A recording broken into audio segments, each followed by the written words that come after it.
And Hi, I'm Dr. Keith Volstad. And I'm Laura McLeod Volstad of Volstad Chiropractic and Integrated Wellness. We'd like to welcome you to this week's edition of the Chiropractic Corner, a weekly show spotlighting the chiropractic profession and what doctors of chiropractic do to improve their patients' health. In this program, Dr. Volstad and I plan to cover topics that pertain to your health from a complementary and alternative medicine point of view. These topics will include spinal injury issues like neck pain, low back pain, bulging discs, pinched nerves, and sports injuries, lifestyle medicine, dietary and nutritional advice, nutraceuticals, and supplementation, just to name a few. We'd like to encourage you to email us about topics that you'd like to hear discussed on this program. You can do that by emailing us at imchiro1, the number 1, at gmail.com. That's M as in Mary, CHIRO, the number 1, at gmail.com. Last time we were together, we talked about neck pain. We talked about how painful it can be and how chiropractic can help patients who have neck pain. Today, we'd like to talk about another area of the back that bothers so many of our patients and the population in general. Of course, I'm talking about low back pain.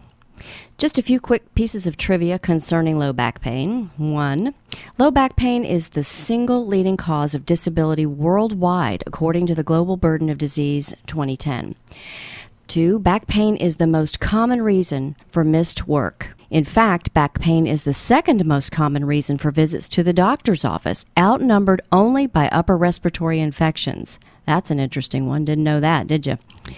3. Americans spend at least $50 billion a year on back pain. That's billion with a B. And that's just for the more easily identified costs. Experts estimate that as many as 80% of the population will experience a back problem at some time in their lives. Since low back pain is so pervasive in our world, it seems to me that we should know a little bit about it and what can be done to help those who suffer from it. Let's get started with the basics. Doc, what can you tell us about the low back? The low back is actually made up of 3 different areas of the back. There's the lumbar spine, the sacrum, and the pelvis. The anatomical relationship between these things is what gives us the miraculous ability to function as we do. You know, to bend over, twist side to side, to pick up that putt that we dropped in the cup. It also allows us to pick up heavier things like a couch. Just think about it. If it wasn't for the ability of the spine to be so flexible, we wouldn't even be able to sit in a chair. It's amazing when you think about it how the low back allows us to do so many things. Anyway, the lumbar spine portion of the low back is made up of 5 vertebrae. As with the neck that we talked about last week, these vertebrae also have those discs between them. We called them intervertebral discs, if you'll remember. Yeah. And these vertebrae are connected to each other by ligaments and muscles and have joints between them. These are important structures to know about, and they are a great source of low back pain. Doc, last week we talked about the spine of the neck being a conduit for the spinal cord that comes off the brain. Does the lumbar spine house part of that spinal cord as well? How far down does it go? Well, things are a little bit different in the lumbar spine. The lumbar spine houses what we call the cauda equina. Okay, there's another big doctor word. My Latin's kicking in, something about a horse. Very good, Laura. You're close. The spinal cord itself ends in the spine at a level even with approximately the bottom of the rib cage, maybe a little lower. And at the end of this spinal cord, nerve roots are given off that extend down the rest of the lumbar spine and into the sacrum. These nerve roots are collectively called the cauda equina because if you could see it, it would look like a horse's tail. Just like the neck, though, these roots then exit the spine in openings between the vertebrae and go out to the body. These openings in the lumbar region are called intervertebral foramen. See, I told you, something about a horse tail. You are so smart, Laura, so smart. Another section of the low back is the bone called the sacrum. However, it's difficult to talk about the sacrum without talking about the bones called the pelvis at the same time, so we'll discuss these structures together. The sacrum is a triangular bone that the lumbar spine sits on. The very end of the sacrum is also called the coccyx and is also known as the tailbone. And if you've ever fallen on your tailbone, you are very well acquainted with this structure, as that type of fall can be oh so painful. Oh, yeah. You don't forget that anytime too soon. That one stays with you. Absolutely, Laura. Absolutely. The sacrum has openings as well, though. These openings are called sacral foramina, and it's through these openings that the nerves pass out and go to the lower part of your body. The pelvis is made up of two bones called the ilia.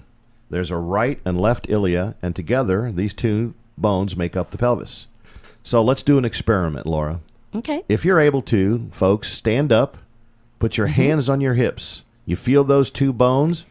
Those bones are the upper outer edges of the ilia. Oh. The sacrum and the pelvis then work together as a unit to provide support for the upper part of your body and to aid in locomotion. Now, is that the bone that you feel right after the fleshy part of your waist, like directly on the side of your... That's correct. Both sides of your body? That's correct. And folks, once you felt it, you can all sit down. The lumbar spine then sits on the sacrum, and the sacrum is attached to the pelvis on both sides in what are called sacroiliac joints. Sounds like we're about to sing the bone song. You know, the foot bone's connected to the ankle bone's connected to the leg bone. Hit it, Doc. The leg bone's connected to the hip bone. I think we'll spare our listeners from any more of that. Sorry, guys, that was a little sidebar. Let's just let you keep that in your childhood memory. So back to the program. Doc. Good idea. Good idea. Now, it's through these sacroiliac joints that the weight of your upper body is transmitted to the legs and feet.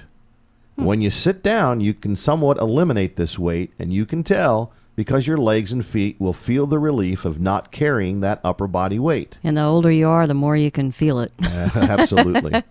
Another important function of the sacroiliac joint is to assist your body in walking or locomotion. Every time you take a step, your sacroiliac joints move. Or should move. How many times have you called me back after I've walked away from you to tell me your right SI is locked up? How can you tell? And anyway, why were you watching me walk away? A two-part question. One, how can I tell? Your hip sway is not the same side to side. You have a little bit of a hitch in your walk. And two, I was watching you walk away because I'm your hubby, and it's part of my job, and a part I take very seriously. Now, sir, this is a G-rated program. You're giving me the vapors. Now back to the back of everybody else. Onward. Okay, let's get started again. Why is all this low back anatomy so important to know? We've taken a lot of time to explain the anatomy, and it is important to know. So why is that? It's because the anatomy I just discussed is a significant source of low back pain. The susceptibility of the lumbar spine, that is the sacrum-pelvis mechanism, to injury is due in part to biomechanics, that is, the way they work. Activities and events that affect low back biomechanics include extended sitting, repetitive movements, accidents, falls and blows to the body, normal aging, and then just the everyday wear and tear. Okay, so what are some of the more common causes of low back pain? What do you see the most?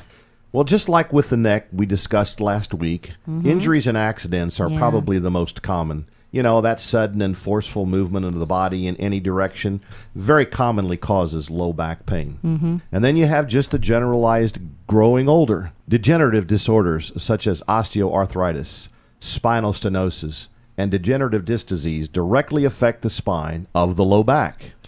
All right, there's that word stenosis again. Will you remind us of what that means? Very simply put, stenosis means narrowing. So just like the neck, there can be a narrowing of the spinal canal in the lumbar spine. Another cause of low back pain is just our daily life. You know, the poor posture, sitting at the desk all the time, being a bit overweight. I know a little bit about that. Weak abdominal muscles. These things often disrupt spinal balance, causing the low back to compensate. Stress and emotional tension can cause muscles to tighten and contract, resulting in pain and stiffness. Postural stress can contribute to chronic low back pain, with symptoms extending into the buttocks, legs, and feet. A couple of words caught my attention there. Stress and emotional tension. Can that really cause you to have a pain in the back? Is that why people wake up and say, I have no idea why my back's hurting. I have no idea what I did to make this happen. I was just living life. Certainly it can be a cause, and you're right. Stress and emotional tensions are powerful forces that affect our bodies in many ways. So very commonly, patients can wake up and say things like, my lower back's hurting and I don't know why. Certainly can be caused by emotional stress and tension. Why? Because they just tighten up if they're in an emotional spot, and they just... That's right. Emotion certainly can tighten up muscles, causing spasms, and over time, that can result in lower back pain. Fascinating. Let's look at some additional conditions that can result from low back pain and injury. Doc, tell our listeners about some of the more common conditions that we see that people might experience that they may or may not know come from the low back. Well, before I do that, let me first off say there are many serious injuries that can occur in the low back that can be almost life-threatening. Things like fractures, spinal cord injuries, compression injuries, all of these can cause some type of paralysis or other functional deficits. These injuries are medical emergencies and require emergency medical treatment. What I'm going to talk about are the non-emergency conditions that we all experience from time to time. A good example of that is the piriformis syndrome, which is a muscle trigger point condition. We see the piriformis syndrome a lot in our office. Doc, can you briefly explain what that is? Well, you ready for another anatomy lesson? Yeah, we need one of those, like the what and where. Okay. The piriformis muscle is a small muscle, and it's located in the buttock region of our bodies. This muscle is an external rotator of the hip. In other words, it turns your foot outward. Oh. This muscle also has a very unique relationship to the sciatic nerve. The sciatic nerve is a confluence of nerves that comes from your lumbar spine and goes down to your leg, and interestingly enough, passes directly underneath the piriformis muscle. And what can happen is if this muscle goes into spasm, it can literally pinch that sciatic nerve, and it can cause sciatic pain, which is pain running down the leg. And it can also cause pain in the buttock, especially when you push on it. Very, very tender. So that's the piriformis syndrome. Yeah, that's a really painful one we see in our office. It's very, very common. I don't think people realize how common that one is. Another condition that we'll see that comes from your lower back is, in fact, that sciatic neuralgia neuritis. That's numbness and tingling, weakness, pain, things along that line. And it can be caused, yes, by the piriformis syndrome, but it also can be caused by disc injury in the lower back. It can be caused by joint irritation, causing the nerves to become irritated, resulting in that numbness and tingling and pain that patients can experience going down the buttock, legs, and even to the foot and toes. Another example of an injury in the lower back is the herniated disc. Ooh, big ouch. Again, how can you tell a disc injury from other types of low back injuries? Can you expound on that a little bit? Sure. The most common and definitive way to delineate a herniated disc injury is an MRI. But outside of that, there are some signs and symptoms that the patient who has a herniated disc will exhibit. One of the more common ones is they'll end up leaning off to the side. I know you've seen this, Laurie. In our office, we'll have patients coming in that are in severe pain, and they're crooked. They're leaning off to the side. That's a pretty clear indication that that patient has some type of disc injury which causes them to be in severe pain. Another example of a lower back problem is that degenerative process we call osteoarthritis. It's a common joint disorder, and it's caused by the progressive deterioration of the cartilage of the joint. The body can react to this by forming bone spurs, and those bone spurs can affect joint motion. This would also include a degenerative disc disease. We see that very commonly. It's very evident on an X-ray when the disc space is very narrow. Oh, is there anything you can do about that? No, not really. But what we can do is help people maintain function. Is there anything you can do to prevent it? Well, again, we can help patients maintain a more normal functionality of their spine, which can reduce the risk of a degenerative process from either starting or slow the process, or maybe even stop it from getting any worse. But you can't undo the damage once it's already occurred. And then we have spinal stenosis, something we talked about a little bit earlier. Yep. In other words, the stenosis then causes the passageways that the nerves pass through to narrow, can cause compression and trapping of the nerves and can be very painful, can result in that sciatic pain that we talked about earlier, pain in the buttock, pain in the leg, pain in the foot or toes, can also result in numbness. What happens is these nerves are not functioning normally because they are being compressed. Also, maybe a little tingling. Is that also a normal? A little bit of tingling is not uncommon as well.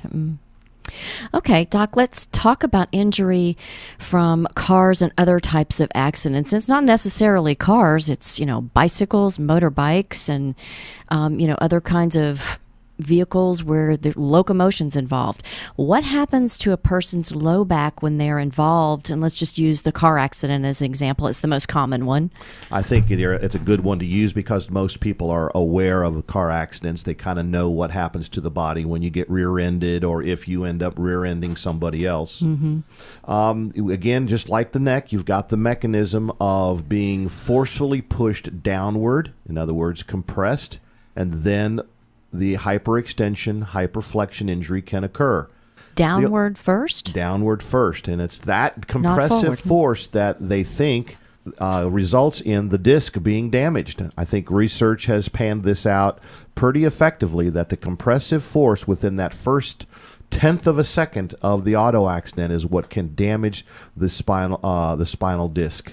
I don't think people think of it that way. You think of that forward and back motion. I know I never did. I never thought about, the compression the force pulling you straight down first, then forward and back. That's a good point, and it did take some research to figure that one out.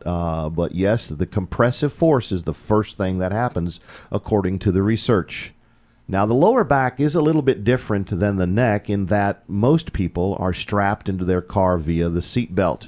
So that does help stabilize the lumbar spine a little bit better than obviously the neck would be. However, you still have the compressive force from the accident that can result in injury to the spine. You also can have this sudden whipping motion in the lower back, although it would be somewhat restrained by the seat belt, but that can also occur in the low back to result in what I like to call low back whiplash. You're going to explain that, right? Yep, just like in the neck, the muscles and ligaments in the lower back will respond the same way by tightening and contracting, creating muscle spasm and fatigue. And very commonly that results in pain. This injury can also be associated with injury to the intervertebral joints. Those are the joints that are between the vertebrae. Ligaments and muscles and nerve roots can also be injured, just like in the neck. Car accidents are one of the most common causes of low back whiplash, and research has clearly demonstrated that the speed of the accident isn't always the most important factor in determining the severity of injury. Yeah, I think we talked about accident speed last week as it concerns the neck. Even that couple of mile-per-hour tap on your bumper could be enough to cause injury. Like, for example, two cars backing out of spots at the shopping center at the same time tap bumpers. Even that could be enough.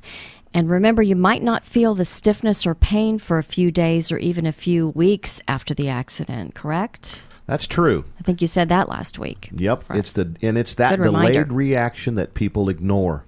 They just think it'll go away. It didn't come on right away, so it'll go away. Yeah. So it's very important that you see someone after an accident, even if you don't think you're hurt.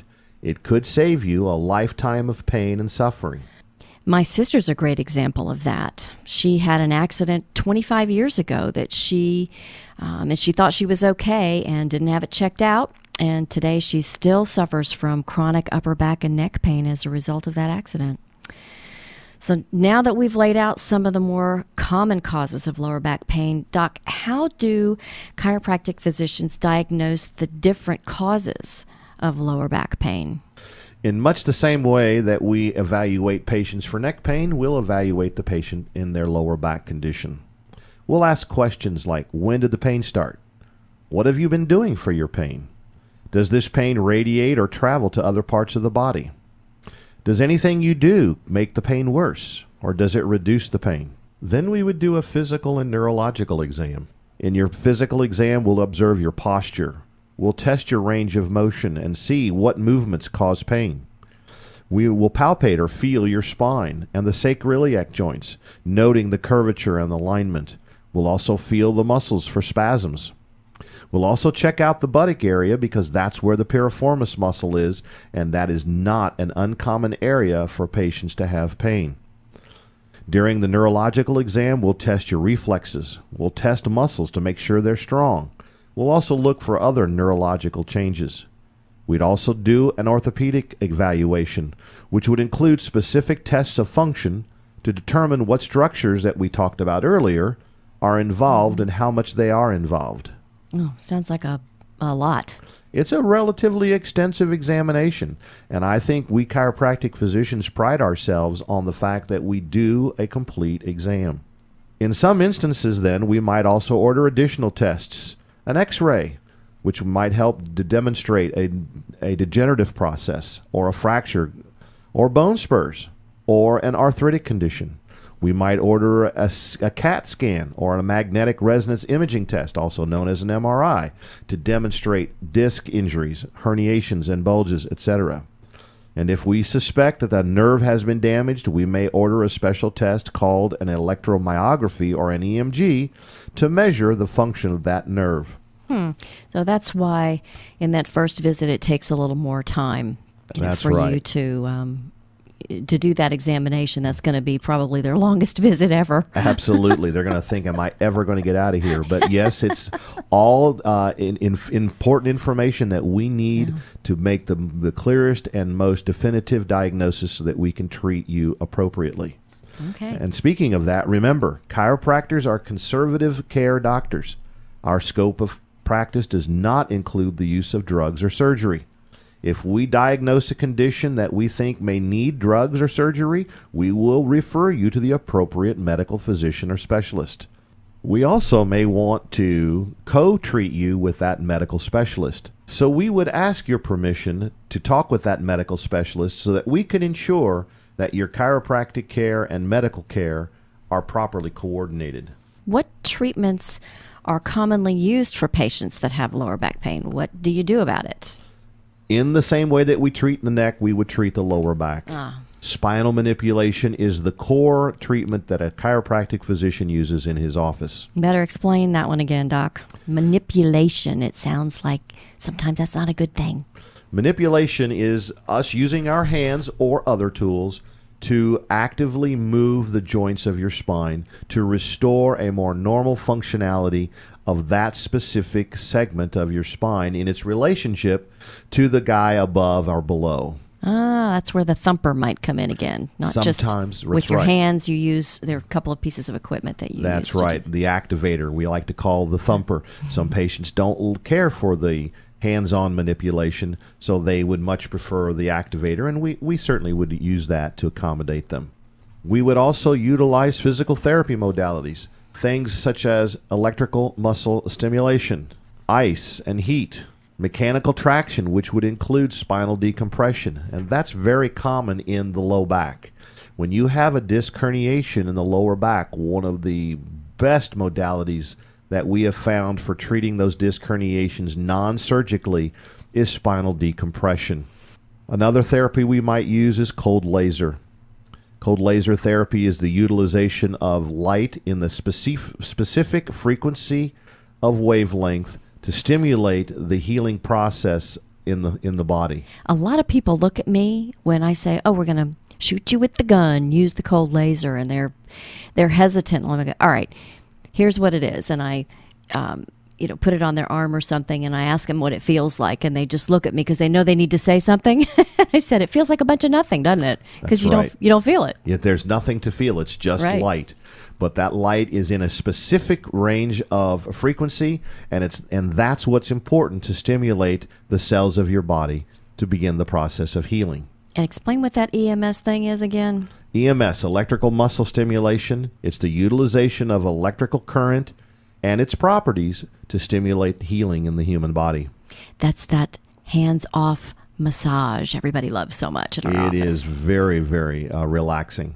Another therapy we might use is ultrasound, the utilization of sound waves to help break up muscle spasm, to induce heat in a muscle, as well as reduce pain. We also would use back braces and lumbar supports. Doc, we're asked from time to time about braces, those back braces, neck braces. Those questions, do I need a brace? And how long should I wear a brace? Can I wear it all the time? Can I wear it to bed?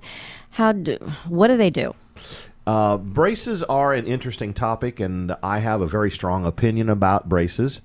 And I realize that not everyone would necessarily agree with me. I am not a huge fan of braces because I think patients can become dependent upon them. Very commonly, you'll see a person walking through the grocery store that'll have a neck brace on. And I do understand that it does provide support, and on a short-term basis, it certainly can be an effective tool. But for a long-term recovery, I am not a fan of the brace because I think it does create a dependence by the patient on that brace, so that they can never get rid of it, and it will actually slow the healing process in the area concerned. Interesting. Another thing we might do for a patient is provide them nutritional supplementations for things like inflammation. There are some great natural anti-inflammatories out there that would be useful for patients who don't want to take prescription medications. Once you're feeling better, then we would add in some rehabilitative exercises and some stretching, instructing the patient on how to do specific exercises to enhance the healing process of the lumbar spine. So there are some ideas about some of the things we might do to help the patient in recovering from low back injury. Okay, I think that's it for us this week, Doc. We're running out of time. And now for the tip of the week. Ladies, those high-heeled shoes you wear may look nice, but they wreak havoc on your low back.